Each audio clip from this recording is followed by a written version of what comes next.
Good morning students. EVS में हम पाठ 11 मुगल गार्डन की सैर में पेज नंबर 85 पर आए हैं।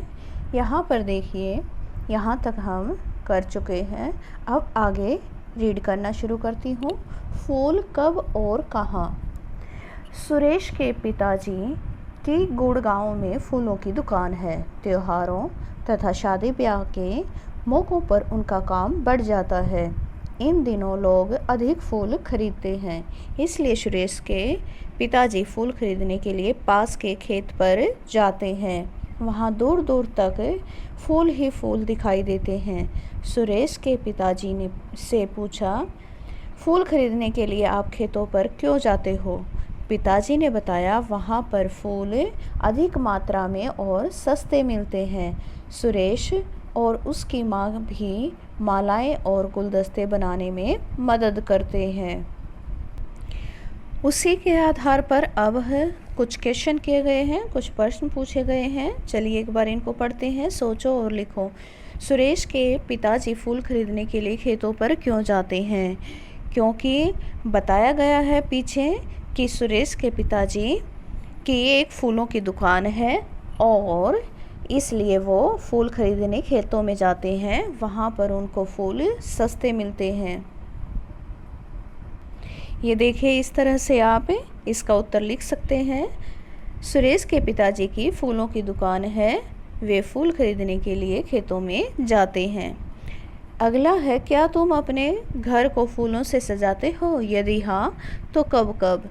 आप यहाँ पर अपने घर को फूलों से कब सजाते हो, यहाँ पर बता सकते हो। उदाहरण के लिए लिखा गया है, हाँ, हम घर को फूलों से सजाते हैं त्योहारों पर, जैसे दिवाली या किसी के जन्मदिन की पार्टी पर।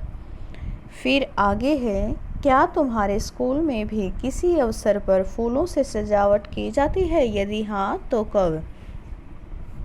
तो यहाँ पर हम लिख सकते हैं, हाँ, राष्ट्रीय पर्वों पर जब विद्यार्थियों को पुरस्कार बांटने के लिए कार्यक्रम आयोजित किया जाता है, तब फूलों से सजावट की जाती है।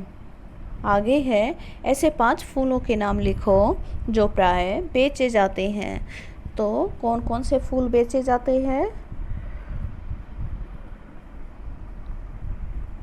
गुलाब, गेंदा, मोगरा, चमेली, ग्लैडियोलस, ये सारे फूल हैं, सजावट में काम आते हैं और इनको बेचा जाता है। आगे है, इनमें से किसकी कीमत कम होती है और किसकी अधिक? फूलों की पंखुड़ियाँ, फूल, मालाएं, गुलदस्ते। तो यहाँ पर हम बताएंगे कि फूलों के बड़े गुलदस्ते होते हैं, वो सबसे ज़्यादा महंगे होते हैं, इनकी कीमत सबसे ज़्यादा होती है। माला, पंखुड़ियाँ, फूल इस क्रम में सस्ते होते हैं। यहाँ पर कहने का मतलब है, सबसे महंगे गुलदस्ते होते हैं, फिर मालाएं, फिर पंखुड़ियाँ और फूल सबसे कम कीमत के होते हैं। आगे है, अपने घर की उन चीज़ों के नाम लिखो जिनसे फूलों की खुशबू आती है, जैसे नहाने का साबुन। तो यहाँ पर हम क्या क्या बता सकते हैं? नहाने का साबुन, कपड़े धोने का साबुन, सिर पर लगाने वाला तेल, पाउडर, शैम्पू, है ना। तो यहाँ पर ये सारी चीज़ें हम लिख कर बताएंगे। आगे है, अपने घर की उन चीज़ों के नाम लिखो जिन पर फूलों के डिज़ाइन बने हों, जैसे चादरें, पर्दे, मम्मी के सूट और कुछ बर्तन। आगे है, पता करो और लिखो। फूल बेचने वालों ने मालाएं, गुलदस्ते, बुके आदि बनाना कहाँ से सीखा है? कहाँ से सीखते हैं वो? या तो अपने माता पिता से, या माली से, फूलों की दुकान पर काम करते करते दुकानदार से। अगला क्वेश्चन है, उन्हें यह काम कैसे लगता है और क्यों? उन्हें यह काम अच्छा लगता है, इससे उनकी आजीविका चलती है, सारा दिन खुशबू आती रहती है। आजीविका यानी कि उससे वो अपने जीवन यापन के लिए कमाते हैं। आगे है, पता करो। पता करो के अंतर्गत प्रश्नोत्तर करने से पहले हम चलिए एक पैराग्राफ है फूलों के काम अनेक, वो पढ़ते हैं, फिर यहाँ पर वापस आते हैं। ये देखिए, फूलों का प्रयोग कई कामों में किया जाता है। गुलाब का प्रयोग गुलाब जल और इत्र बनाने में, इत्र यानी कि परफ्यूम। झीनिया व गुलदाउदी का प्रयोग रंग बनाने में और कचनार व सहजन के फूलों का प्रयोग खाने में किया जाता है। फूलों के डिज़ाइन हमारे कपड़ों, दीवारों आदि पर बनाए जाते हैं। खुशबू के लिए फूलों का प्रयोग अगरबत्ती आदि में किया जाता है। सजे जानवर फूलों से। विभिन्न उत्सवों पर लोग गाय, बछड़े, ऊंट आदि जानवरों के शरीर पर गेरू द्वारा फूलों के डिज़ाइन बनाते हैं। भेड़ बकरियों की पहचान के लिए गडरिये उनके शरीर पर विशेष रंगों से फूलों के डिज़ाइन बनाते हैं। अब है पता करो, अपने माता पिता या अध्यापक से पता करो कि अन्य किन कामों में फूलों का प्रयोग किया जाता है। कक्षा में चर्चा भी करो। और है चित्र देखकर लिखो कि फूलों का प्रयोग किन किन कामों में हो रहा है। तो यहाँ पर देखिए, फूलों का प्रयोग और किन कामों में किया जाता है। फूलों का प्रयोग मंदिर में भगवान की पूजा के लिए, शादियों में किसी मेहमान के स्वागत में फूल माला और गुलदस्ता आदि का प्रयोग होता है। आगे है चित्र देखकर लिखो कि फूलों का प्रयोग किन किन कामों में हो रहा है।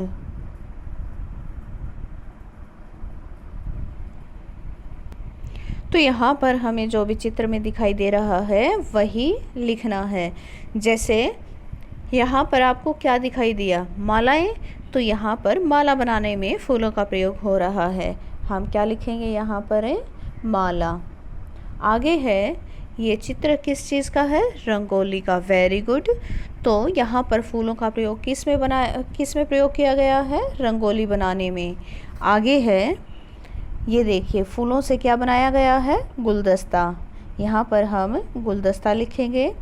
आगे है, ये देखिए, आपको क्या दिखाई दिया कि घर की सजावट फूलों से की गई है, तो यहाँ पर हम लिखेंगे घर की सजावट। आगे है, कार सजाई गई है, तो हम यहाँ पर लिख देंगे कार सजाने के लिए।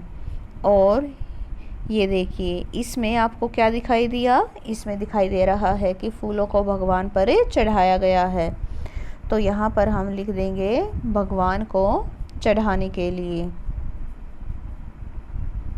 अब आगे एक गतिविधि दी गई है जो कि आप सभी बच्चे अपने आप अपनी मम्मी की सहायता से घर पर करके देखेंगे। इसमें करना क्या है, आओ गुलकंद बनाएं। गुलकंद बनाना है आपको। कैसे, गुलाब के फूलों की कुछ पंखुड़ियाँ लो। पंखुड़ियों को साफ पानी से अच्छी तरह से धो लेना। कांच के एक बर्तन में थोड़ी सी चीनी और पंखुड़ियाँ डालो। इसका ढक्कन बंद कर दो। इसे 8-10 दिन तक धूप में रखो। लो, बन गया गुलकंद। और इस सारे प्रोसेस में, इस प्रक्रिया में आपको प्रतिदिन उसका एक फ़ोटो लेना है जो कि आप अपने कक्षाध्यापक को व्हाट्सएप पर सेंड करेंगे।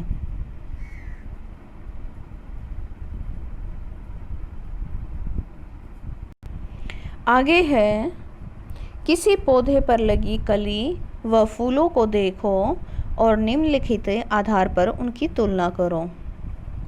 आपको क्या करना है, एक कली देखना है और एक फूल।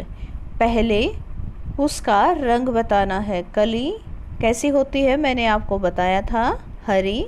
और फूल का रंग आप देखकर बताना कि पेड़ पर फूल का रंग कैसा है। फिर उनका आकार छोटा है या बड़ा, खुशबू कैसी आती है या नहीं आती है, क्या पंखुड़ियों को गिन सकते हैं, यदि हाँ तो इनकी संख्या लिखो। अब पंखुड़ियाँ अगर ज़्यादा हैं तो हम नहीं गिन सकते और कम है तो हम उनको आसानी से गिन सकते हैं। क्या इस पर तितली या पक्षी बैठते हैं, हाँ या नहीं। तो ये गतिविधि भी आप खुद से करेंगे। आगे है कागज़ से फूल बनाओ। आपको यहाँ पर स्टेप वाइज चित्र दिए गए हैं और इस तरह से आपको कागज़ से फूल बनाना है। ये गतिविधि हम कल शनिवार को करेंगे। जब तक आप अपने घर पर अपने बहन भाइयों के साथ इसको ट्राई कर सकते हैं। आगे है फूलों के बारे में कोई गीत या कविता चार्ट पर लिखकर कक्षा में लगाओ। ये कोशिश भी कीजिए, फूलों पर कोई कविता या गीत बनाइए और उसको चार्ट पर लिखिए। फूलों के चित्र बनाइए, सुंदर सुंदर सजाइए और अपने टीचर को भेज दीजिए। आगे है दी गई वर्ग पहेली को पूरा करो। यहाँ पर देखिए वर्ग पहेली दे रखी है और उसके लिए हिंट भी दे रखे हैं। जैसे यहाँ पर एक लिखा है तो एक के सामने लिखा है यह हमारा राष्ट्रीय फूल है। तो राष्ट्रीय फूल है यानी कि कमल। हम ऐसे करके इस वर्ग पहेली को भरेंगे। फिर है इसके फूलों की सब्जी बनती है। तो कौन से फूलों की सब्जी बनती है? कचनार।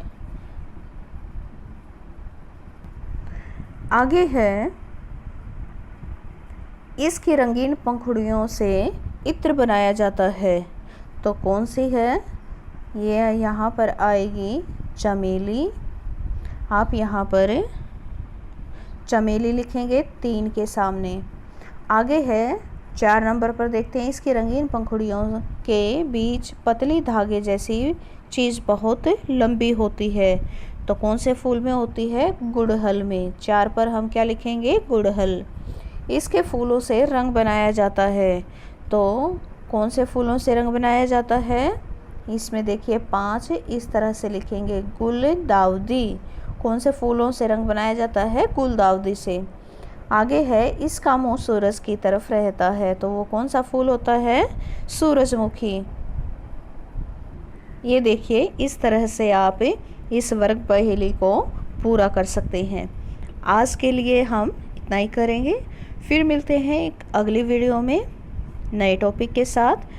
जब तक घर पर रहें, स्वस्थ रहें, सुरक्षित रहें और खूब सारा पढ़ते रहें। धन्यवाद।